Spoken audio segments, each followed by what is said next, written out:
wax walba waxa ugu muhiimsan oo laga maarmaan u ah qofka barnaamijka soo diyaarinaya ama warka sheegaya waxa waaye in uu u diyaar garoobo marka ugu horeysaba sheekada uu sheegaya waxa ay tahay nuxurkeeda iyo macnaheeda iyo sheekadaasi inta ay taxan tahay inta dad ay khusayso iyo sida ay u khusayso marka intaas ogaatid waxaad ogaanaysaa kale waxa aad sheegi karto iyo sida aad u sheegi karto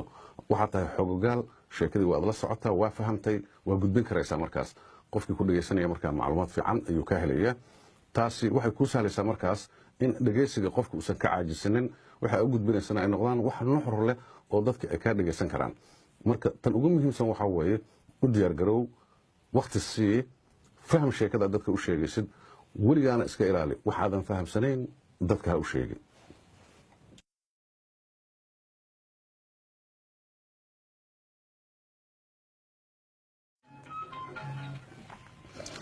halkani waa BBC London saacadda Afrikada bari iminka waxa ay tilmaamaysaa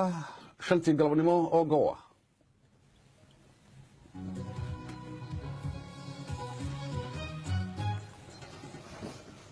kulan wacan wanaagsan khiyaartana dhageysanaysa meel walba joogtaanba waa galab khamiis 28 bisha Abriil idaacadda qodobada aad ku maqli doontaan waxa kamid ah qaramada midoobay oo sheegtay in masiibada marka ay noqoto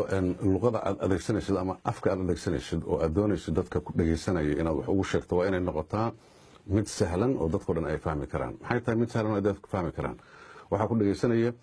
Soomaalida oo kale midna haddaan soo qaadano Soomaalida Kenya Soomaalida Ethiopia Djibouti iyo Soomaaliya in general iyo dibadda oo dhan waayo qurbaha dadka ku maqan aad bay laftooda u badan yihiin Soomaali fara badan baa dibadda ku maqan intaas oo dhan oo kooda dhageysanaysaa waxay u baahan yihiin wax ay ka fahmi karaan oo aan dadka ka jeedinin warka u sheegay sidoo sahla in waxaas ay fahmaan hadday fahmi waayaan waxay noqonaysaa adoo warka ku jira inay wax iska ka weydiiyaan maalan qofka ku dhageysanaya waa arday waa qof aqoon leh waa qof aan aqoon lahayn waa qof aqoontiisa dhexdhexaad tahay waa rag iyo dumar da'doodu waxay u dhaxaysaa dad waaweyn dad dhexe iyo dad badan maantana Soomaalida waxa ugu badan waa dadka da'doodu ay dhexda ku jirto marka sida daraadeed bay muhiim u tahay waxa aad sheegaysid iyo luqada aad ku sheegaysid inay noqdaan wax sahlan oo basiida oo dadku ay fahmi karaan haddii ay noqon waayaan waxyaabo culus waxay noqonaysaa qofkii inaad ka jeediso oo isweydiiyo sheekadii socoto uu yiraahdo muxuu yiri ninku hadalkii muhiimka ah ee aad jeedinaysay adaa dadka ka jeedinaya marka ku dhageysanaya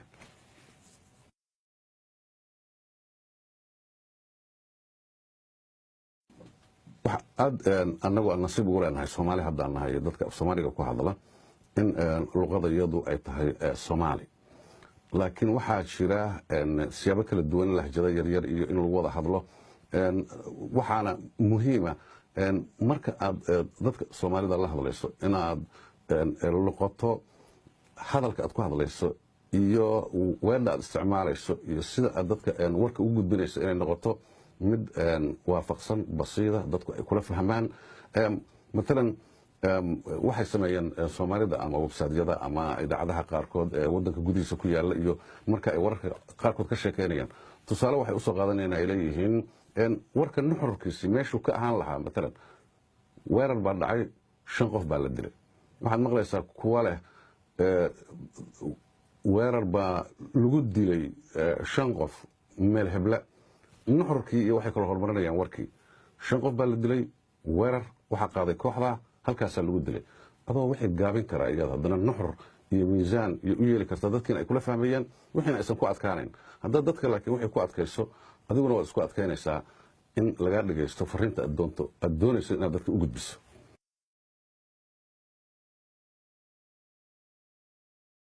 maanta dunida waxay maraysaa meel teknolojiyada iyo farsamada casriga ah ay marayaan meel aad iyo aad u sareysa oo laga xishoodo in qof mas'uul ah ama magac leh ama dadka wararka sameeya oo caanka ah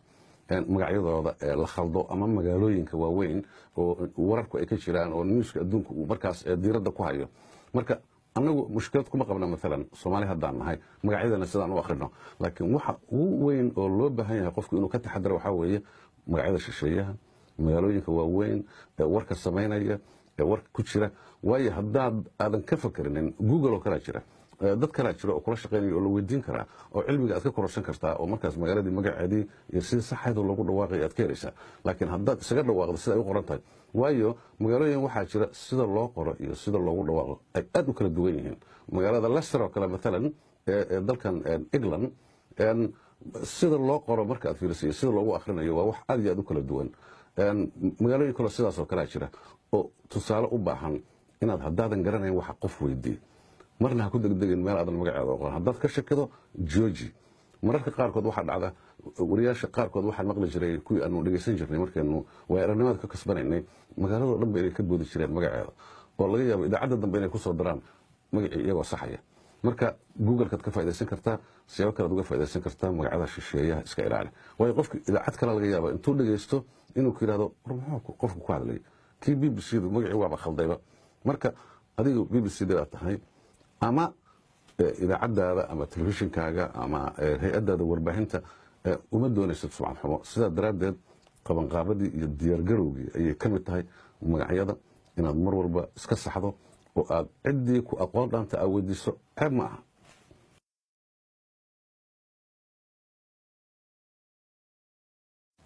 marka xaaladaasoo kale a gasho oo adoo idaacad toos aad u tabanaysid ku jira xaaladdu ay kaa xumaato markii hore ayaa qabanqaabadaadu waxay ahayd inaad wararkaaga sii daabacato inaad qoraallo badan haysato inaad waxyaabaha qaarkood adigu aad og tahay macluumaad madaxaaga ay ku jiraan oo aad ka dherigsan tahay si aad isu baahisid maalan waxaa dhacaya in qalabkii cajaladdu ay kugu jirtay uu istaago in qofka farsamo yaqaanka ama soo saarahaaga uu ku yidhaahdo cajaladaasi waa istaagtay midkaas lama ciyaarayo iska ilaali waxbaa naga khaldan hadal wad hadal hadalkaas waxaa la rabaa inaad ku keento adigoo aan talax teginin adigoo oo degan adigoo aan khalkhalin in aad ka fakerto sheekada markaas aad ku jirtay ee Georgie lagu yiri inaad inta ka gudubto aad tiraahdo sheekadaas si kale aad dadka u siiso sheeko kale waxaa jirta iyaduna noo soo socoto aad maqli doontaan laakiin waxaan u gelaynaa midda tan adigoo oo degan oo isdejinaya dadkana aan tusayn inaad baydaday xoogaa oo aad isku daadatay laakiin aad ku dadaalayso in control inaad samayso oo aad naftaada iyo waxaad akhrinaysa iyo aad ogaatana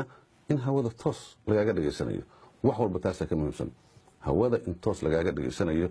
oo dadku hadhow ay ku dhageysanayaan ficilkaagu sida uu noqdo marka aad live ku jirto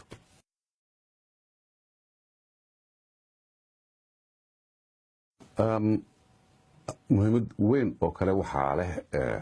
codkaaga sida aad u isticmaalayso waayo waa hubkii aad ku dagaalamaysay waa hubkii aad